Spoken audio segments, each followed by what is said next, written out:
Nós vamos continuar meditando na doutrina da oração, Deuteronômio 4, versículo 29 até o 31.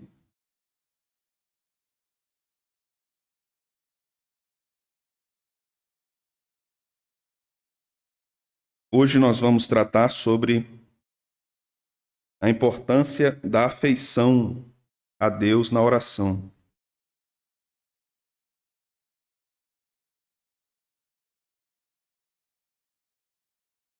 Diz a palavra do Senhor: de lá buscarás ao Senhor teu Deus e o acharás, quando buscares de todo o teu coração e de toda a tua alma. Quando estiveres em angústia e todas estas coisas te sobrevierem nos últimos dias, e te voltares para o Senhor teu Deus e lhe atenderes a voz, então o Senhor teu Deus não te desamparará, porquanto é Deus misericordioso, nem te destruirá, nem se esquecerá da aliança que jurou a teus pais. Amém. Vamos orar? Senhor, fala conosco por meio da tua palavra. Abençoa-nos nessa reunião de oração. Visita-nos com a tua presença paternal, orientadora, consoladora e edificadora. O Senhor nos ensine ainda mais sobre esta doutrina maravilhosa das Escrituras, que é a doutrina da oração. Esta é a nossa petição ao Senhor, no nome de Jesus. Amém. Os irmãos podem sentar. Nós temos visto e considerado, irmãos, vários pontos a respeito da doutrina da oração, com base na definição que John Bunyan, puritano, batista, deu à oração. Eu vou só relembrar aos irmãos esta definição e vou aqui sublinhar a parte que nós vamos tratar hoje. John Bunyan dizia o seguinte: a oração é o derramar de modo sincero, consciente e afetuoso o coração ou a alma diante de Deus, por meio de Cristo, no poder e ajuda do Espírito Santo, buscando as coisas que Deus prometeu, ou que estão em conformidade com a sua palavra, para o bem da igreja, com fiel submissão à sua vontade. Então hoje nós iremos tratar sobre o ponto que a oração é um ato ou um derramar afetuoso, ou derramar a alma ou o coração perante o Senhor. Esse texto que nós lemos em Deuteronômio trata de orientações de Deus com respeito à chegada do povo de Israel no cativeiro. Perceba que isso aqui é muito antes do povo ir para o cativeiro, seja o cativeiro assírio ou seja o cativeiro babilônico. Moisés estava escrevendo as portas da entrada do povo de Israel para Canaã. Então eles estavam nas campinas de Moabe. Moisés estava pregando os seus últimos sermões antes de morrer e antes do povo entrar na terra. E Moisés estava ali predizendo que o povo iria para o cativeiro, assim como ele predisse que o povo teria um rei. Então, em vários momentos, Moisés fala em Deuteronômio, e na verdade em outros livros também, porque Deuteronômio ele está só rememorando o que foi ensinado. Ele ensina que o povo iria para o cativeiro. Aquela era uma advertência do Espírito Santo, através de Moisés, que o povo iria para uma terra estranha, seria submetido a um governo estranho e tinha a palavra de Deus como algo estranho também. Então, no versículo 27 desse mesmo capítulo, nós lemos o seguinte: o Senhor vos espalhará entre os povos, e restareis poucos em número entre as gentes aonde o Senhor vos conduzirá. Isso é uma indicação ao cativeiro. No verso 28, lá servireis a deuses que são obra de mãos de homens, madeira e pedra, que não veem, nem ouvem, nem comem, nem cheiram. Então é uma indicação que o povo iria para um outro lugar e seria punido. O cativeiro, desterro, era o maior castigo das maldições listadas por Deus a Israel. Deus ameaçou o povo de várias formas e com várias maldições. Quando nós falamos no nosso tempo a respeito de maldição, praticamente nós imaginamos isso como uma coisa diabólica, ou relacionada à bruxaria, alguma coisa dessa natureza, assim, né? A macumbaria, por aí. Mas maldição na linguagem do Antigo Testamento eram julgamentos de Deus contra a desobediência do povo. Então, em Deuteronômio, por exemplo, 27, 28, uma das maldições é que o povo poderia enlouquecer, perder o juízo. E Deus faria isso por causa do pecado e desobediência do povo. Uma outra maldição é que os gados não procriariam mais, não dariam mais leite. que as vacas não sobreviveriam, elas morreriam, que Deus afetaria até a vida familiar das pessoas, que uma pessoa plantaria, mas não colheria o seu fruto. Então, essas são várias maldições que Deus determina na sua palavra para a desobediência do seu povo. Todas essas maldições foram carregadas por Cristo na cruz. Cristo carregou toda a nossa desobediência, todos os nossos pecados. Mas aqui há uma advertência de Deus, ou um conselho de Deus para o seu povo. No verso 29, quando o povo estivesse no cativeiro, sem estar na sua terra, sem estar à vontade para cultuar o seu Deus, submetido à idolatria daquela cultura e daquela nação, o Senhor diz, de lá, do cativeiro, daquela situação deplorável, distante de Deus e da terra de Israel, buscarás ao Senhor teu Deus e o acharás. Então, isso aqui é maravilhoso, né? Você buscar a Deus e achar é maravilhoso. Jesus fala sobre isso. Aquele que busca, acha. Aquele que bate, se abre, né? Mas o texto não para por aqui. A oração não é apenas falar com Deus. A gente aprende isso no início da nossa caminhada cristã, na escolinha dominical, que orar é falar com Deus. Mas em termos bíblicos não é bem assim. Há mais coisas nas Escrituras a respeito da oração. A oração é falar com Deus de modo afetuoso. Precisamos orar com o coração cheio de amor por Deus, porque é assim que a Escritura diz aqui. O texto diz o seguinte: de lá buscarás ao Senhor teu Deus e o acharás. Quando? Veja, o texto condiciona. Quando o buscares de todo o coração e de toda a tua alma. A ideia aqui de coração e alma é uma ideia de inteireza, não é a ideia de duas partes, né?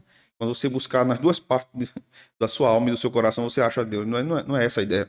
A ideia é quando você busca a Deus por completo e todo o seu ser ama o Senhor, você o achará. Isso aqui para nós é uma advertência muito grande, irmãos, e necessária, porque corremos o risco de orarmos a Deus apenas usando Deus como o supridor das nossas necessidades. Como um garçom cósmico, um garçom celestial, um gênio da lâmpada. E a gente só busca a Deus quando a gente precisa de alguma coisa. E é como se, quando nós não precisamos, quando nós conseguimos resolver, então a gente não precisa falar com Deus. E se eu resolvo, tudo é comigo, então eu não preciso orar. Eu só oro quando eu não consigo. Não é assim que a Escritura nos ensina. A Escritura diz que a gente deve orar em todo tempo, orar e sem cessar. E toda a capacidade que temos para alguma coisa ou alguma resolução foi o Senhor quem nos deu. Dependemos absolutamente da graça de Deus para tudo na nossa vida.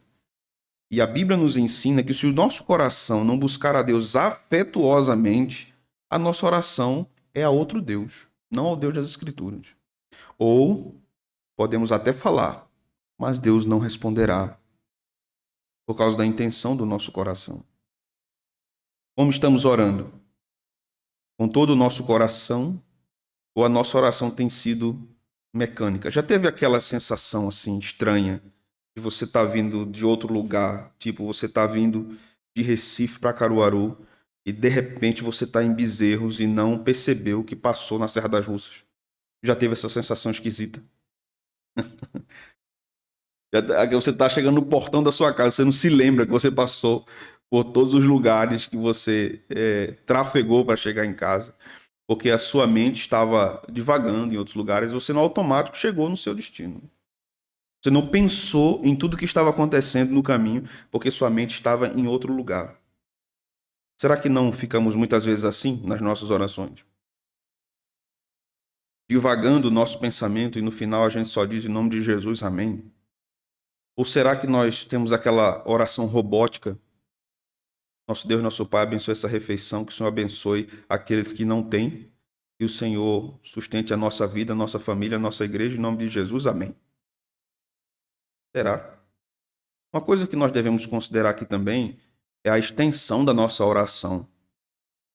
Quando John Stott diz uma coisa interessante em um dos seus livros, quando ele trata sobre a oração, ele diz: eu fui pregar numa igreja e, no momento de oração, aquela igreja orou pelos enfermos, ela orou para que Deus salvasse pessoas e trouxesse essas pessoas para dentro dela. daquela igreja. Ela orou para que Deus abençoasse a reforma do templo. Ela orou para que Deus abençoasse a esposa do pastor que estava enferma. E amém. Então ele diz o seguinte: eu percebi que o universo daquela igreja era somente aquela igreja. É como se não tivesse mais nada fora daquele universo. É como se o mundo daquele povo fosse só aquele povo. Não tivesse mais nada além. Há muitos motivos para orarmos. A gente, no nosso tempo, acha estranho termos organização para a nossa oração, porque isso nos dá medo de tornarmos a oração uma coisa muito litúrgica ou transformarmos a oração numa reza. Mas nós precisamos nos organizar, muitas vezes, para termos uma vida de oração mais frutífera, organizarmos os nossos motivos de oração. Na segunda eu oro pelo quê, na terça eu oro pelo quê, na quarta eu oro pelo quê, na quinta pelo quê, na sexta pelo quê. Se nós fizermos isso, teremos uma vida de oração mais abastada, porque nós temos muitos motivos para orarmos. Não só na nossa vida, na nossa comunidade, na nossa cidade, no nosso país, nos nossos familiares, nos nossos filhos, nos nossos casamentos. Nós temos inúmeros motivos. Mas por causa da nossa correria, do nosso ativismo, das nossas tarefas diárias, nós oramos, não oramos nem o básico, nem o feijão com arroz. Eu acho que é só o arroz. E Deus, por misericórdia, tem nos abençoado muito. Não é porque Deus está satisfeito com a nossa vida de oração. É porque Ele tem muita misericórdia de nós. Será que o nosso coração está posto em Deus para orarmos? Se estivesse, sejamos sinceros, irmãos, nós teríamos uma vida de oração mais intensa. E quando eu falo de uma vida de oração mais intensa, eu não estou falando da gente entrar numa crise de quando a gente lê aqueles livros maravilhosos, biográficos, que diz que Lutero orava 4 horas, né? A gente entra em crise, né? Meu Deus, como é que eu vou orar 4 horas? Não dá para orar 4 horas. A ideia não é essa. Não há um mandamento na Escritura, orarás 4 horas todos os dias. Mas precisamos orar. Um momento de oração, uma prece, isso deve regar toda a nossa vida. Ao abraçar os nossos filhos, o que é que impede-nos de, ao abraçar nossos filhos, encostarmos no seu ouvido e dizermos assim: Senhor, abençoa esta criança, o sustente, entre no seu coração e o transforme. Nós não temos noção do impacto que é um negócio desse na vida de uma criança. Ela crescer ouvindo essas coisas. Os meus avós orando por mim, meu pai, a minha mãe orando por mim, as minhas tias orando por mim. Eu cresci ouvindo no meu ouvido aquelas orações a favor da minha vida. O que é que nos impede de orarmos uns pelos outros nas nossas casas? O que é que nos impede de nos sentarmos 10 minutos e fazermos pedidos de oração no nosso lar e orarmos uns pelos outros? Talvez as pessoas que a gente menos ora são as pessoas da nossa própria casa. E o que é que justifica essa nossa atitude? Se o nosso coração estiver verdadeiramente próximo de Deus, perto de Deus, será que nós não nos lembraríamos de tudo isso? Que nós não valorizaríamos tudo isso? O nosso coração precisa estar derramado diante do Senhor. Veja o versículo 30. Quando estiveres em angústia e todas estas coisas sobrevierem nos últimos dias e te voltares para o Senhor, teu Deus, e lhe atenderes a voz, então o Senhor teu Deus não te desamparará. Porquanto é Deus misericordioso, nem te destruirá, nem se esquecerá da aliança que jurou a teus pais. Já teve também aquela experiência cristã de você orar e no outro dia Deus ouvir e realizar? Maravilhoso, né? E é assustador também. Né? Você fica sem acreditar. Mas talvez você já tenha tido aquela experiência também de orar por anos. Anos e anos por uma questão. E Deus responder. Ou Deus não responder. Ou Deus não responder. O que importa ao final não é se Deus dirá sim ou não. O que importa ao final é onde está o nosso coração. Se em Deus ou no que Ele pode fazer. Muitas vezes, meus irmãos, Deus está mais preocupado com o nosso coração do que responder às nossas orações. E muitas vezes as primeiras respostas de Deus às nossas orações não serão as resoluções dos problemas, mas o estado da nossa alma. Antes de Deus resolver um problema que tem nos dado muita preocupação e muita ansiedade, Deus quer resolver a preocupação e a ansiedade. Deus quer nos tranquilizar. Deus quer nos apacentar. E para isso acontecer, o nosso coração precisa estar ligado a Ele. Diz o texto: Ele não vos desamparará, porque é Deus misericordioso, nem te destruirá, nem se esquecerá da aliança que jurou a teus pais. Isso aqui é tão maravilhoso, irmãos, porque Deus fez uma aliança conosco. E a Escritura diz que Ele é fiel a si mesmo. Ele não pode mentir e não pode pecar contra si próprio. Deus jurou a Ele mesmo que nos amaria para sempre. Deus jurou a Ele mesmo: eu vou amar esse povo para sempre. Isso quer dizer, isso é mais constrangedor ainda, que não há nada que façamos, nem a nossa distância, nem a nossa frieza, nem a nossa indolência, nem a nossa incompetência em buscá-lo, vai mudar o seu amor por nós. Todas essas verdades, na verdade, devem nos abater, nos constranger diante dele. Porque, por piores crentes que nós sejamos, nada mudará o amor de Deus por nós. Nós mudamos, ele não. O nosso amor oscila, o dele não. Um dia a gente ama o time de futebol que ganhou o Campeonato Brasileiro, outro dia a gente odeia porque ele caiu de divisão para outra. Deus não é movido por esse tipo de emoção. Sim, ele se entristece quando nós pecamos. O Espírito Santo se entristece. A Bíblia diz isso. Mas isso não muda. Ele se entristece porque ele nos ama. Isso não muda o amor que ele tem por nós. E esse amor que ele tem por nós deve nos constranger a vivermos para ele. Abra sua Bíblia, por favor, em 2 Coríntios, capítulo 5, versículo 14.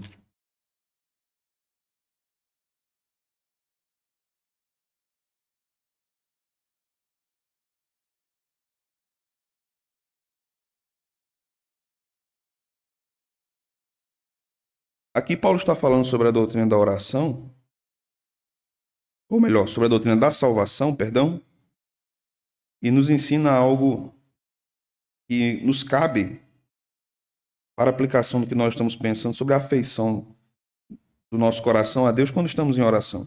No verso 14, ele diz: Pois o amor de Cristo nos constrange, nos envergonha, julgando nós isto: um morreu por todos, logo todos morreram. Ou seja, a resposta que damos a Deus por causa do constrangimento que nós temos do amor dele por nós, morrermos também. Morrermos para nós mesmos, morrermos para o mundo, morrermos para o pecado. O verso seguinte diz: E ele morreu por todos, para que os que vivem não vivam mais para si mesmos, mas para aquele que por eles morreu e ressuscitou. O amor de Deus por nós é tão constrangedor que nós não conseguimos viver distante dele. Podemos cair, podemos pecar, podemos fraquejar, podemos esfriar por um tempo, mas permanecer longe de Deus não conseguimos, porque o amor dele nos arrasta para perto dele. E o amor dele é tão poderoso, é tão furioso, como alguém já cantou, que nós não temos outra alternativa se não nos lançarmos em seus braços. Se não nos lançarmos nesse oceano de amor divino por nós. Alguém já disse que o amor de Deus é diluviano. Ele vai enchendo, enchendo. E ele vai nos tomando a ponto de não termos para onde corrermos. Ele nos ama. Abra sua Bíblia agora, por favor, em Daniel 9. Livro de Daniel, capítulo 9, versículo 17.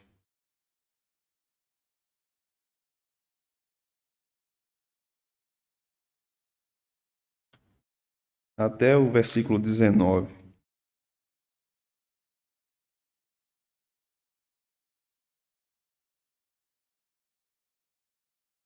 Daniel 9, do verso 17 até o verso 19.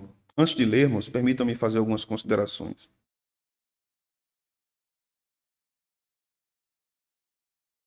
Toda a nossa afeição, todo o nosso amor só chega ao Pai por meio de Cristo. Ele é o mediador, ele é o caminho, ele é o canal que comunica o amor do Pai a nós e comunica o nosso amor ao Pai. Às vezes, quando nós falamos do amor de Deus, imediatamente nós temos a impressão de que quem nos ama de fato é Jesus, porque ele morre na cruz. Quem nos ama mais na Trindade é Jesus, porque ele morre na cruz. Mas Jesus só morre na cruz porque o Pai nos ama também. Na verdade, toda a Trindade nos ama imensamente. Vejam só, irmãos. Quando nós pensamos nos atributos de Deus, nós devemos pensar neles sempre interligados. Às vezes a gente estuda os atributos de Deus e vamos separando em compartimentos. E corremos em alguns riscos de entendermos o atributo de forma errada. Por exemplo, Deus é bondoso. Deus é misericordioso. Deus é gracioso. Deus é imenso. Deus é infinito. Imensidão e infinitude são coisas diferentes. Então, quando eu penso apenas em misericórdia, sem pensar na misericórdia como imensa, eu penso de forma errada sobre a misericórdia. Se eu penso na misericórdia sem pensar que ela é infinita, eu penso errado sobre a misericórdia. Se eu penso sobre o amor de Deus por seu povo, sem pensar na imensidão desse amor e na infinitude desse amor e na imutabilidade desse amor, que a imutabilidade é um atributo divino, eu penso no amor de Deus de forma errada também. Mas nós corremos vários riscos e tentações de acharmos, por exemplo, que Deus nos ama menos quando nós pecamos. É assim ou não? Essa sensação? Que Deus nos ama menos. É como se nós estivéssemos irritado a Deus e a gente está com medo de levar uma pisa do Pai. Ou daquele olhar que resolve, né? Meu pai era assim, né? Meu pai só olhava de longe. Pronto, mas já era uma pisa.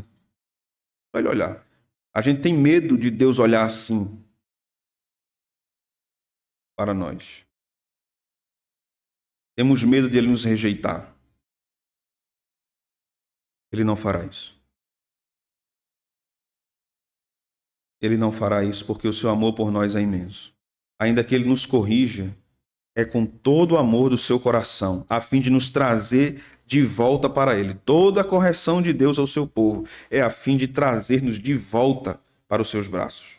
Sabendo então que Cristo é o canal, que Cristo é o mediador, que Ele é o único caminho que nos leva a Deus, nós podemos entender de forma melhor essa passagem em Daniel, capítulo 9, versículo 17. O texto diz: Agora, pois, ó nosso Deus, ouve a oração do teu servo e as suas súplicas, e sobre o teu santuário assolado faze resplandecer o rosto, por amor do Senhor. Observe que Daniel está orando aqui no cativeiro. Aquela passagem do Deuteronômio nos fala de quando o povo chegasse no cativeiro e oraria e Deus responderia e Deus não desampararia o povo. Aqui, Daniel já está no cativeiro. Está se cumprindo o que Deus disse em Deuteronômio e Daniel está fazendo aquela oração recomendada por Deuteronômio. Então, no verso 18, ele diz: Inclina, ó Deus meu, os ouvidos e ouve, abre os olhos e olha para a nossa desolação e para a cidade que é chamada pelo teu nome, porque não lançamos as nossas súplicas perante a tua face, fiados em nossas justiças, mas em tuas muitas misericórdias. A situação era trágica, o povo estava em cativeiro e Daniel disse: Senhor, a nossa oração, porque a gente merece, porque a gente não merece nada. Nós não confiamos em nós mesmos. nós confiamos na tua misericórdia. Não confiemos em nós mesmos, irmãos. Confiemos na misericórdia de Deus para ouvir as nossas orações. Veja o que ele continua dizendo. Verso 19. Ó Senhor, ouve, ó Senhor. Perdoa, ó Senhor. Atende-nos e age. Não te retardes por amor de ti mesmo, ó Deus meu. Porque tua cidade e o teu povo são chamados pelo teu nome. Você observa o que Daniel está fazendo? Ele está orando a Deus, confiando na aliança, no que Deus prometeu. Ele não diz aqui assim, por amor a nós, Senhor. Percebe? Ele diz por amor a ti mesmo, Senhor. Por amor ao teu nome. Veja para a gente terminar o Salmo 23. Como isso está presente lá no Salmo 23.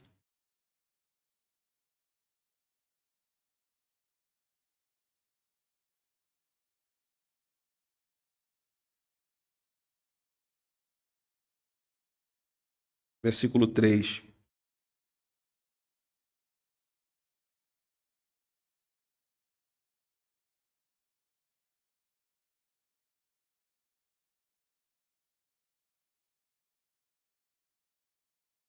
Refrigera minha alma, guia-me pelas veredas da justiça. O que é que diz agora, irmãos? Por amor do seu nome. Ou seja, restaura, Senhor, a minha alma e me guie na tua vontade, na reta justiça, pelo amor que o Senhor tem a si mesmo. Porque Deus havia jurado que amaria o seu povo para sempre. Então, verso 4, ainda que eu ande pelo vale da sombra da morte, não temerei mal algum, porque tu estás comigo, o teu bordão e o teu cajado me consolam. Veja só, por amor ao teu nome, o nosso amor falha, o de Deus não. Devemos orar assim, irmãos. Por amor ao teu nome, Senhor, socorre-me. Por amor ao teu nome, salva-me. Por amor ao teu nome, refrigera-me. Por amor ao teu nome, renova-me. Por amor ao teu nome, sustenta-me no dia da angústia. Por amor ao teu nome, faz com que eu te ame mais do que eu amo hoje. Liga meu coração ao teu, Senhor, por amor ao teu nome. Eu quero desfrutar da tua presença. Eu quero viver próximo do Senhor. Eu quero conhecer ao Senhor mais profundamente. Faça isso, Senhor, por amor ao teu nome. Ao orarmos, devemos ter Deus por objeto de nosso amor. O Deus Trino. Orar a Deus sem amá-lo é uma oração incompleta e deficiente. Ela pode ser mecânica. Ela pode ser meras pronúncias de palavras e não verdadeira oração.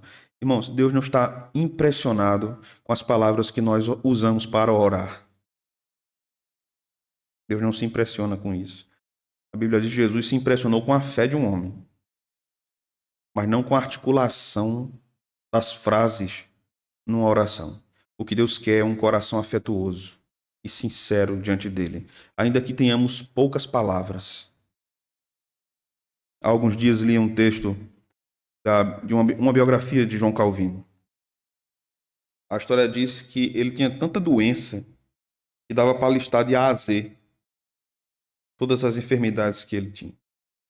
Tinha pedra na vesícula. Ele tinha tudo que você imaginar no mundo que Calvino tinha. Ele tinha problema respiratório, tinha asma.